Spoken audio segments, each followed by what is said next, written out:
introductory role of spectrophotometry in biochemical assay. And before we start, let's introduce ourselves first. So start with me. My name is Aizati binti Abdul Rashid, 189753. Hi, I'm Abdul Rahman, 189945. Okay, my name is Kantayin, 1X7321. I'm Shazana binti Abdul Rahim, 190334. My name is Stephanie Tay, 188401. My name is Wanur Hanani binti Waruslan, 189920. My name is Siti Nurjana, 188291. My name is Nur Amira binti Muhammad Sabri, 189006. My name is Chandrayo, 188239. My name is Muhammad Aziz Hafiz, 190363. So everybody done? Who's going to start first? So I'm going to start first. I'm going to introduce the principle of spectrophotometry. So spectrophotometry, as you all know, is a method to measure how much a chemical substance absorbs light by measuring the intensity of light. Intensity of light as a beam of light passes through sample solution. The basic principle is that each compound absorbs or transmits light over a certain range of wavelength. So the important term is the wavelength. So these measurements can also be used to measure the amount of a known chemical substance. Spectrophotometry is one of the most useful methods of quantitative analysis in various fields such as chemistry, physics, biochemistry, material and chemical engineering, clinical applications, and industrial applications. So let me have some introduction about the spectrophotometry. As you all know, every chemical compound absorbs, transmits, or reflects light over a certain range of wavelength. Any applications that deals with chemical substance or materials can use this technique. For example, in clinical applications, it is used to examine blood or tissues for clinical diagnosis. And in biochemistry, it is used to determine the enzyme catalyzed reaction. There are also several variations of spectrophotometry such as atomic absorption photometry and atomic emission spectrophotometry. Wait, I heard that there are two types of spectrophotometry, which are UV visible and IR spectrometry. Can you explain more about them? Yeah, sure. So it is so-called UV visible spectrophotometer. It uses light over the ultraviolet range for about 185 to 400 nanometer and visible range for about 400 to 700 nanometer of electromagnetic radiation spectrum. So for the IR spectrometer, it uses light over the infrared range for about 700 to 15,000 nanometer of electromagnetic spectrum. So in visible spectrometry, the absorption of the transmission of a certain substance can be determined by observed color. If a solution sample absorbs red light for about 700 nanometer, it appears green because green is the complementary color of red. So I'll pass it to my partner. Yes. I'll talk about how to make the spectrophotometric measurements. To measure that, we need to first take the measurement of the intensity of light passing through a band which is I0. The intensity is during the number of photons per second. And there is a solution that is identical to the sample solution, except that the band does not contain solute that absorbs light. So this step is necessary because the cell itself will scatter the absorbed light. And then the next thing you need to measure is the intensity of light passing through the sample solution, which is I. And these two measurements is actually important for you to calculate the next two quantity, that is T, transmitters, and A, absorbers. The T and A is the formula is over there. The T is equal to I over I0, and A is equal to negative log T. And transmittance is simply the fraction of light in the original beam that passes through the sample and reaches the detector. And for each measurement, we need to run simulations long enough to detect at least thousands of photons. there is substantial random error in the intensity, so the more photons are counted, the lower the reactive activity in the result. There's actually a principle which is called Lambert law where this is used to measure the amount concentration of the sample. And it says that there is a linear relationship between the absorbance and the concentration of the sample, which is A and L. And the formula is A equals to ELC over there. So A is the absorbance, C is the absorption coefficient, and L is the pattern, C is the concentration. From this formula, you can see that A is actually direct proportional to C.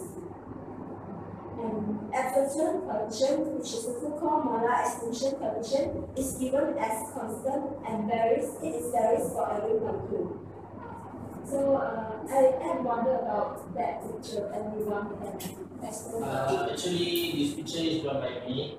I'm going to explain when function of 0 console and 100% of transmitter. No, actually function for the 0 control to ensure that light are in parallel, so that they are not diffract or reflect or diverge. So they are 0. That means that there is nothing in there, just pass through parallel. Then for the 100% transmitter knob is to adjust so that the light in a one beam. The focus all the light are focused into one beam to the cell sample. Actually to determine the concentration, rotation, and the intensity, the wavelength of the cell. Then I can explain about the sample compartment and others. Yeah, sure. So I scan. Okay. So first, sample compartment. This is for the cuvette holder to be inserted with the spectrophotometer tube filled with the sample. And then the wavelength control knob is of course to choose the desired wavelength of the light. Next is the mode selector, which we select the mode that we want the result, either transmittance, absorbance, concentration, or factor. And this is the digital readout, which shows the reading of the mode we select, either for. And last one is the print button, of course, to print out the result. So I'm not really clear with the absorption spectrum of a molecule. Can anyone explain more? Okay, so a material absorption spectrum is basically a fraction of incident radiation. When I say a fraction, because only a fraction of those radiation will actually hit the material. So it is a fraction of material and a fraction of incident radiation absorbed by the material over a range of frequencies. So basically, radiation are only absorbed if the frequency of the radiation itself match the energy difference between the quantum mechanical states of the molecule in the material. So the absorption that occurs due to a transition between two states is referred to as an absorption line. And the spectrum is typically composed of many lines. Okay? In addition, the frequency where absorption lines occur, as well as their relative intensities, primarily depend on the electronic and molecular structure of the sample. The frequency will also depend on many kinds of variables, such as interaction between molecules in the sample, the crystal structure, if it is in solid form, and many other environmental factors such as temperature, pressure, and electromagnetic field. So, any addition to my points? Okay, I would like to add to your points. So I will be explaining the quantum mechanics of absorption spectra. Now, as you can see from the diagram here, the orange line is the bonding orbital, The green one is the non-bonding orbital and the blue one is the anti-bonding orbital.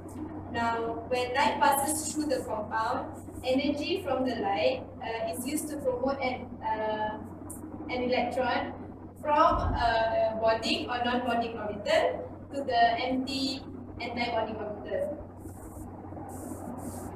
In each possible case, an electron is excited from a full orbital into an empty anti-bonding orbital. So each jump takes energy from the light, and a big jump obviously needs more energy than a smaller one. Each wavelength of light has a particular energy associated with it. If that particular amount of energy is just right for making one of these energy jumps, then that wavelength will be absorbed. So to actually relate to this absorption spectra, we have a particular formula, and the formula is E equals to Hb, where E is the energy of light, H is the Planck's constant, and B is the frequency of the light. You can see that if you want a high energy jump, you will have to absorb light of a higher frequency. The greater the frequency, the greater the energy. That's easy, but unfortunately, UV visible absorption spectra are always given using wavelengths instead of frequency. So we have another, here comes another formula, and that is lambda equals to C over V, where lambda is the wavelength, C is the speed of light, and V is the frequency. You can see from this formula that the higher the frequency, the lower the wavelength. So if you have a bigger energy jump, you will absorb light with a higher frequency. That's it from me. Next question. Does anyone know about the spectrophotometry in biomass? No. Assay. Bioassay. Does everyone know the function of spectrophotometry in bioassay?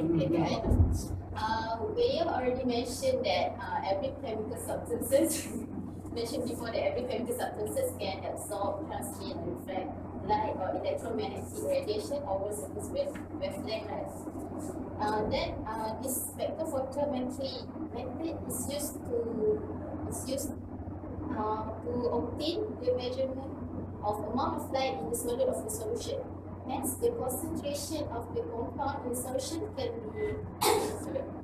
be determined by using the spectrophotometer, because the amount of light absorbed is directly proportional to the concentration of absorbing compound in the solution, which means that when more light is absorbed, the higher concentration of the compound will be. Then this spectrophotometry is widely used for quantitative analysis in various areas. Any application that relate with chemical substances or compounds will use this technique. Then the spectrophotometer also can be used to measure the concentration of RNA and DNA sample. Other than that, it is used to measure the bacterial growth. It is used to measure the growth of bacterial cultures. Sorry for interrupting, I want to add some function of spectrophotometry. Okay, the other function of spectrophotometry is it is a technique that allows scientists to identify substances without ever having to actually touch them. Do you guys know what's the meaning of bioassay? No. Okay, bioassay is measurement of the concentration or potency of substance by its effect on living cell or tissues.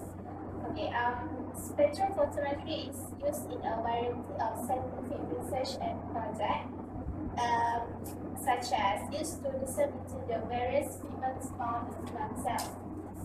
Other than that, it is used to determine the seriousness of heart attack by taking an enzyme from the blood of the patient and comparing it to the standard curve.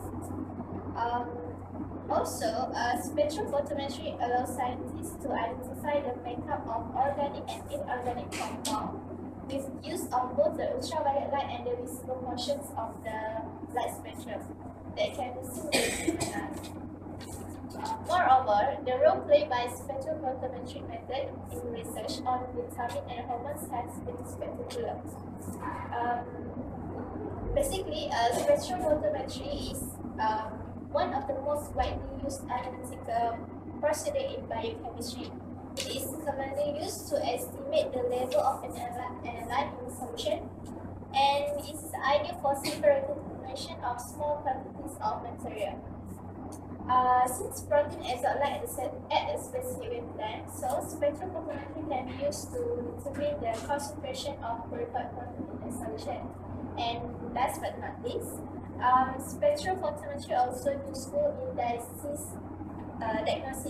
because certain molecules absorb light in a characteristic way, so it helps to identify and quantify biological molecules. So does anyone know the application of spectrophotometry? Yes, I know. Normally, when we talk about the application of spectrometry, many of us visualize uses the biomolecular work on it. But however, that is not all mass spectrometry can be contributed for. There are other interesting uses of spectrometry, which is first is fingerprint.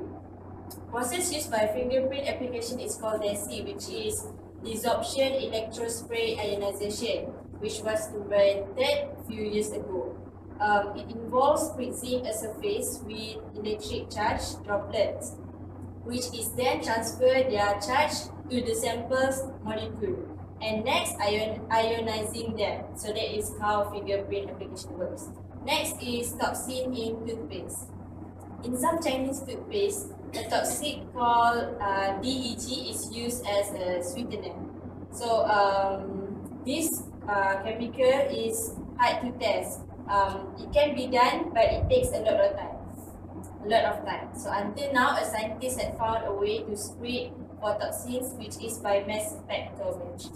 Other than that, it also can test other vicious liquid found in pharmaceuticals, biotechnology, other foods and chemicals. But I believe my friend Kai have something to add on the applications of spectrometry. So I'm going to share other interesting uses of mass spectrometry with you guys. First, it can be used to measure the size of the nanoparticles. Usually, the nanoparticles are measured with the use of X-ray diffraction. But what can you do if you look at these fancy pieces of equipment? Interestingly, it appears that you can use a multi-port spectrometer to measure the size of nanoparticles. And of course, once you have measured the size of sphere, you can also cover it with distance. Our recent large-scale research at Lebanon Library College and found that the nanoparticulate platinum is about 20% denser than its counterpart. This is however helps to explain some properties of metal nanoparticles such as melting behavior and thermal expansion. Furthermore, the mass spectrometry can be used to look for the pesticide. Nutritional supplements are often coded as natural way to boost health. However, the fact of the matter is that pesticides can still find themselves in the supplement and food. Unfortunately, testing for multiple pesticides is difficult and is totally impossible without mass spectrometry. Sorry to interrupt. Since you said that there's still some limitations about the mass to figure out the pesticides, so is it any advancement to fix the? Yes. Actually, doctors from Haywood and John Wall in the US have developed a mass spectrometry method that can identify multiple compounds at once, hoping to reduce the amount of pesticide that enter the pesticide pipe. So is it available in Malaysia? It is impossible because it is very expensive and time consuming. You use a lot of time to just determine a bag of nasi lemak. It's more hygiene. Since we get cut to eat on the cafe and then just suggest that the college to improve the facilities and hygienity. But it's still costly. Yeah. Okay, so anyone want to add more information or? So I think that's it for our discussion today. Thank you to all the members for sharing the knowledge, and hopefully it benefits us. And yeah, thank you. Bye.